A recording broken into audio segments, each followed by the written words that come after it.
Muy bien, amigas y amigos, regresamos al programa, lo anunciamos. Está con nosotros Julio César Rivera Dávalos. Él es historiador, él está batallando por una refundación de la nación, la misma que debe comenzar cambiándose el himno nacional. No la música, sino la letra, porque hay precisiones históricas ahí muy importantes. Pero tengo aquí este segundo trabajo, este libro, Juridá, el poder de un símbolo patrio, clave de la identidad e integridad. Mientras no tengamos esa identidad y esa integridad, van a venir los que no son íntegros, los indecentes, y a través de la República ellos se levantan los presupuestos públicos. Usted como contribuyente paga sus impuestos, pero esos impuestos, muchos de esos soles, van a dar a los bolsillos de la corrupción. En principio, darle la bienvenida a estimado Julio César Rivera Dávalos y saludar sobre todo la batalla que viene dando, porque estos libros se han venido publicando, dictando conferencias, y precisamente cuál es la salida a estos problemas de la República, estos problemas de corrupción. Muchas gracias. Bueno, uno de los grandes problemas que afronta el país desde los inicios de la República y con la declaración de la independencia, que no ha sido para todos los peruanos, sino básicamente para los criollos, o sea, mal nacida la libertad o la independencia.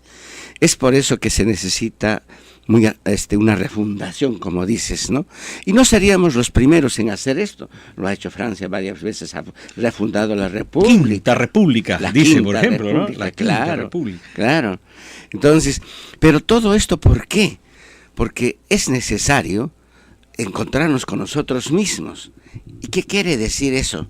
Encontrar nuestra identidad. ¿Para qué? Para, a partir de ese instante, deshacernos, votar, comenzar a votar los prejuicios, ya sea de inferioridad, de superioridad, los malos conceptos que tenemos sobre muchas cosas. Ahí hay un problema, mi estimado Julio César, y usted lo ha detectado y lo pone en la página 29 del libro, El poder de un símbolo patrio, clave de la identidad e integridad. ¿Y qué sucede? Pese a lo que estamos viendo en la República, hay indiferencia, y el capítulo de usted se llama La indiferencia y el destino. Y nos vamos a enfrentar con esa indiferencia, por eso que es una batalla fuerte, le decía, la que usted está realizando, porque es indiferencia a veces en el mismo Congreso, entre los mismos políticos, que no entienden esta necesidad de refundación nacional. Y acá usted da una frase que yo quisiera que me ayude a interpretarla. Ser indiferente al cambio de una tradición insana es fomentar la involución, dice usted. Sí. Efectivamente, uno de nuestros pecados, diría, latentes y que cada rato lo expresamos, es la indiferencia. Y esta indiferencia se viene alimentando sistemáticamente desde que somos niños a través de los mensajes que nos da el himno. Por eso es que mi obra esta comienza con un leitmotiv titulado Indiferencia y el destino. Si vamos a seguir con la indiferencia, ¿qué destino? ¿A dónde vamos? Y bueno, y digo que es si no nos deshacemos de la indiferencia insana, tradicional, es fomentar la involución. ¿Por qué la involución?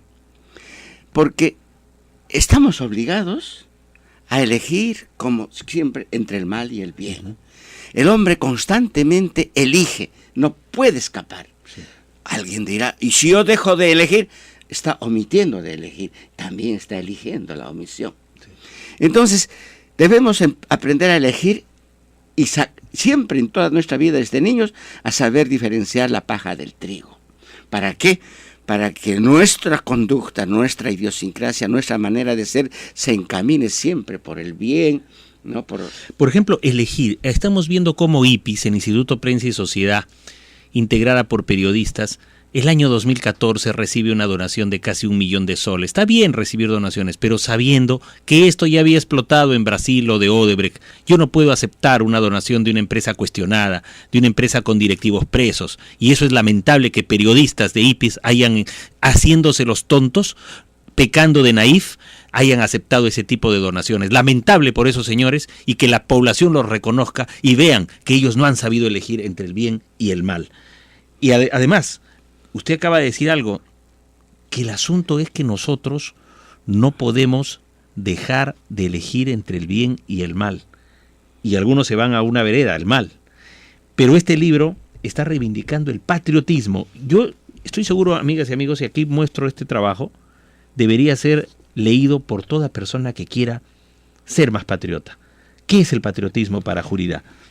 Bueno, en cuanto al patriotismo, quisiera recordar lo últimamente dicho por Marianne Verne, una francesa, una líder, de quien dice el concepto de patriotismo no solo es el pasado, no solo pertenece al pasado. El patriotismo pertenece al presente con miras al futuro. Entonces no podemos decir, no, estos son tradicionalistas, que patriotas, que el civismo, eso ya es historia. No, el patriotismo no es historia, ni puede ser historia simplemente. ¿Y qué es patriotismo en sí?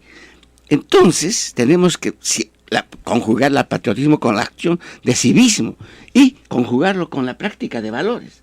Si estas tres cosas no sabemos conjugarlas, no sabemos unirlas, pues no podemos hablar entonces ni de valores. Claro, usted tiene, por ejemplo, en la cuarta sección, Meditación Axiológica, parte de la filosofía que trata de los valores, el capítulo 12, los valores y los sentimientos, porque hemos visto que ese tipo Cubidalgo que se escapa a Estados Unidos, su mujer también se ha ido, ha agarrado coimas, millones, ese no tiene sentimientos, ese individuo, ¿no?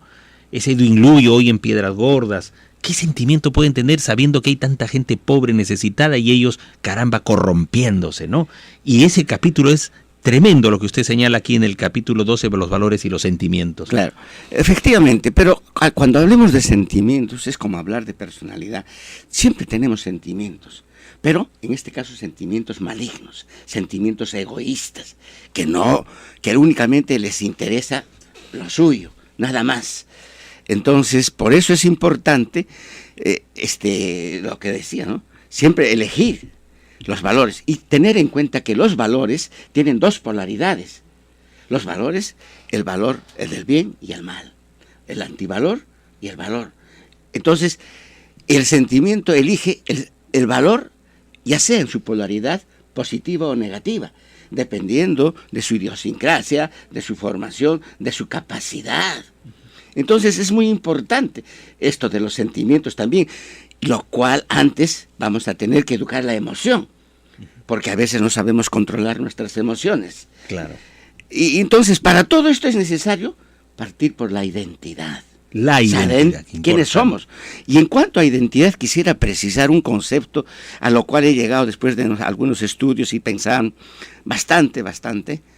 Y yo pienso, ¿quién es el hombre? ¿Cuál es su finalidad? Si queremos saber esto, primero, ¿cuál es la razón de su existencia? Entonces tenemos que pensar que el hombre son tres cosas. El hombre es tres cosas en esencia: cuerpo, mente y espíritu. Sí. El hombre en cuerpo y mente es la expresión perfectible de la esencia humana que hay en él. Y en espíritu es la expresión perfecta de lo trascendente. ¿Esto qué nos obliga? ¿A dónde nos lleva? Si esto es así, siempre estamos en un camino de involución o evolución, porque este concepto nos lleva a decir, carambas, si soy la expresión perfectible, o sea, el hombre está hecho para perfeccionarse, para ir adelante. Entonces, tiene que evolucionar, y si no evoluciona, involuciona. Correcto. Y ahí donde tenemos que pensar y decir, ¿cuál es mi identidad? La identidad es la esencia del ser. Miren los tiempos de ahora, la identidad, amigos y amigas. Qué importante es esto que lo tengan presente los maestros, los filósofos, los sociólogos, los antropólogos, la sociedad actual. El tema clave es la identidad y así lo menciona usted en este trabajo, en el libro. Quisiera ir al sexto capítulo, en la segunda sección, la meditación hermenéutica, que es la interpretación. Vemos cómo colapsan los partidos políticos, vemos cómo se cierra ya el capítulo del alanismo, con esta crisis, si bien uno en política no puede decir hay cadáveres políticos, porque a veces resucitan, parecen zombies, ¿no? Hoy Ollanta, Humala, Toledo, Alan García son zombies, son muertos vivientes, pero como nación, ¿cómo cerramos este capítulo y avanzamos algo más? Y ahí entra la letra del himno nacional, que tiene que ser una letra que le diga a los peruanos que tienen sentimiento, que tienen valores, que tienen identidad. Y usted en el capítulo 6 habla del nivel semántico, politológico, psicosocial, gramatológico, historicista, literario, simbólico, es decir, interpretar. ¿Cuán importante es esa nueva letra que usted propone para el himno nacional? Y ya que usted ha hecho una interpretación y también de los niveles semánticos. Sí. Bueno, para poder convencer o para ser más consciente de lo que uno dice, primero hay que demostrar la desventaja de nuestro himno actual, correcto, el cual la verdad es que no nos infunde valores, sino antivalores, desafortunadamente. Entonces, si es así, la clase política, y buen llamado, los profesores, los filósofos están llamados ya a recapacitar y decir qué es lo que sucede. Todos debemos ser un peón en esta lucha de encontrar nuestra identidad y de luchar por el cambio del himno para buscar un nuevo destino, un destino superior, que no es otra cosa que buscar el bien equilibradamente. Desterrar el egoísmo en exceso. No estoy diciendo que seamos santos, no, sino promover la espiritualidad del bien, la espiritualidad del patriotismo, del civismo, la espiritualidad de solidaridad, etc. El himno no nos da eso, no nos encamina a eso, al contrario, nos encamina hacia la indiferencia, hacia... No lo sentimos nuestro, no nos sentimos nosotros. Cualquier cosa nos sentimos. Entonces incide esto, desafortunadamente, en la idiosincrasia, o sea, en la personalidad.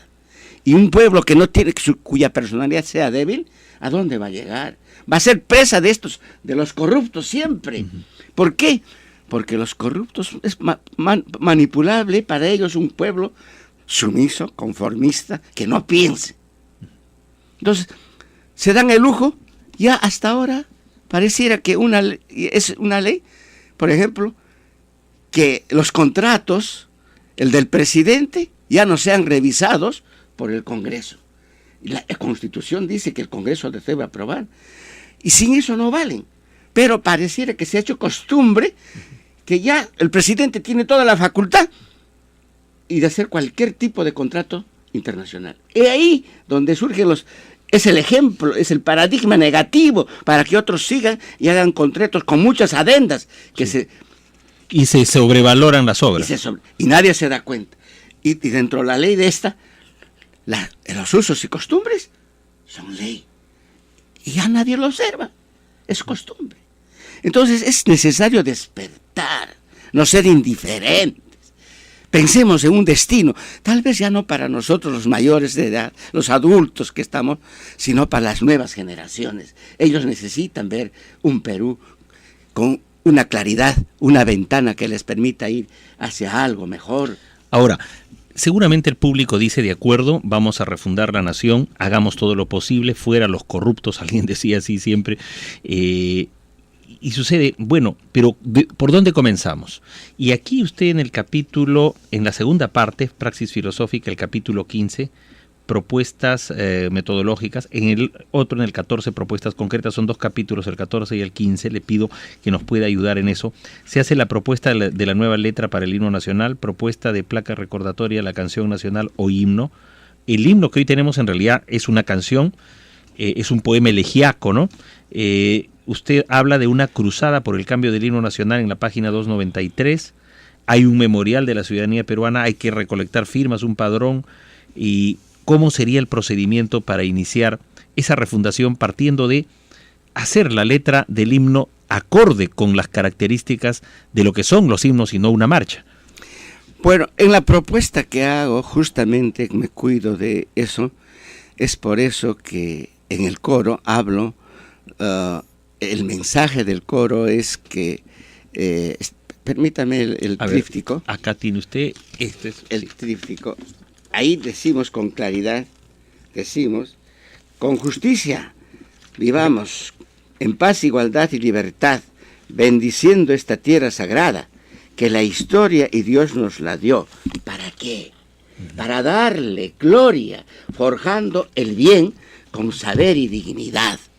O sea, el mensaje es que tenemos que obtener, conseguir, introducirnos el conocimiento primero, y luego, con eso, caminar con dignidad. Estos dos valores son fundamentales, el pilar para una personalidad adecuada, para una personalidad fuerte, que nos permita a cada uno respetarnos mutuamente el uno al otro. Si no hay dignidad, siempre van a ser, el más fuerte va a abusar, no solo poquito, sino lo que quiera va a atropellar al más débil. Entonces es importante que la mayoría del pueblo adquiera un nivel de dignidad.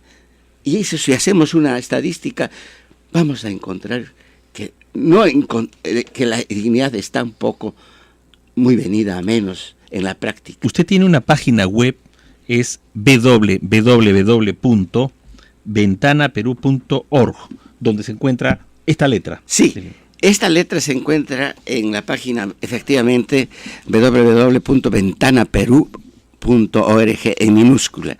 Sí. Ahí lo podemos encontrar, la propuesta que contiene una filosofía valorativa. Y esta propuesta, además, en resumen, se refiere a nuestra historia. Valorizamos, primero, hacemos que el peruano se valorice. Segundo, valoricemos lo nuestro, a nuestros padres honremos, a nuestros héroes honremos. Recordemos que pertenecemos a una patria hermosa, con tradición, valores y muchos recursos. Por eso reconozcamos el valor de la patria, y aquí se reconoce esto. Y, es más, reclamamos que el mundo siempre nos ve con mucha admiración por lo que hemos sido, pero no nos ve por lo que somos, así. Entonces recuperemos eso. Antes se decía, vale, es un Perú, sí, en toda Europa, en todo el mundo, porque realmente valía el Perú, no solo por su riqueza, sino también por esa civilización inca. Entonces, no estoy reclamando que vengan las costumbres incas ni las leyes incas. Tenemos que acondicionarnos a las necesidades ahora. Ahora, este libro, acá estoy que lo reviso, ya había tenido ocasión de leerlo, pero acá encuentro una página donde usted agradece también a muchas personas por la colaboración, consejos y comentarios, y hay algunos amigos también ahí presentes. Usted agradece entre ellos a filósofos como Claudio Chipana, a Víctor Samuel Rivera, Antonio Belaúnde Moreira, Fidel Gutiérrez Vivanco, Odilón Guillén Fuentes, a sus amigos José Luis Herrera, a hermanos José María y Rubén Ponce Álvarez, Toribio Torres Cortés, Isaí Quirós Carreño, a Mariela Cepero, y una serie de personajes que usted agradece. Quiere decir que esto que usted ha puesto en blanco y negro es también parte de una convicción mayor, de mayores ciudadanos, como los ciudadanos que nos escuchan que quisieran sumarse a su proyecto de refundación nacional, podrían ubicarlo en algún correo electrónico, podrían ubicarlo en algún teléfono. Juridad05@yahoo.es. Cualquier cosa, estoy a vuestras órdenes para contestar las preguntas que deseen. Juridad viene del acrónimo Julio Rivera Dávalos. Juridad05@yahoo.es. Ahora bien, sí, me agradezco a muchas personas porque considero que un trabajo de esta naturaleza no es producto únicamente de una persona. Uno tiene que analizar en el campo el pensamiento. Uno observa, como ex auditor de la Contraloría, he observado la conducta del gobierno. Como persona natural del pueblo mismo, conozco todo el Perú. Y no es suficiente uno analizar eso. Tiene que confrontar con lo que piensa el prójimo, con lo que piensa un amigo, con lo que piensa un sociólogo, un filósofo, etc. Entonces uno va mejorando esa concepción, esa percepción del Perú. Es por eso que agradezco a todos esos señores, y es parte de ellos sus consejos que están en estos libros. Por ejemplo, uno de ellos, aquí también he agradecido al señor Lara, es un lingüista que me ha ayudado. Noé Lara, director de Tiempo Nuevo. Al señor Gustavo Flores Quelopana, que ha contribuido bastante, un filósofo, en el curso del libro. Así es. Cerramos el último minuto recordando que Juridá, Julio César Rivera Dávalos, es autor del Poder de un símbolo patrio, clave de la identidad e integridad. Esto ha sido editado por Editorial San Marcos y ha estado con nosotros precisamente dándonos detalles de que estamos pues frente a una lucha anticorrupción muy grande, pero que también cuál es la salida, cuál es la alternativa. Eso consiste en, por eso, refundar la nación, y el poder de un símbolo patrio lo dice todo, porque los símbolos tienen poder. Ese poder, con estas palabras finales terminamos, estimado Juridá, puede servir para el bien o para el mal. Claro. En una entrevista que le hicieron al presidente del CONFIEF, él dijo justamente ayer que es necesario la práctica de valores. Así dijo para Martín Pérez, claro, luchar contra la corrupción. Y aprovechando su expresión, le he mandado una carta a él, enviándole y diciéndole que es acertada, pero no se va a lograr ninguna práctica de valores mientras subsista este himno. Es necesario cambiar un himno con una filosofía valorativa, porque los himnos son fuente de valores, y que se introducen con el poder de la palabra, sí, con el poder del pensamiento, con el poder de la música y con el poder de la autosugestión, que todos están inmersos en un himno. Correcto. Justo, minuto final, El poder de un símbolo patrio, recomendamos su lectura, Clave de la identidad e integridad, autor Julio César Rivera Dávalos, que ha estado con nosotros. Un placer de saludarlo y tenerlo en el programa. Hasta una próxima ocasión. Muy amable, muchísimas gracias, Rafael.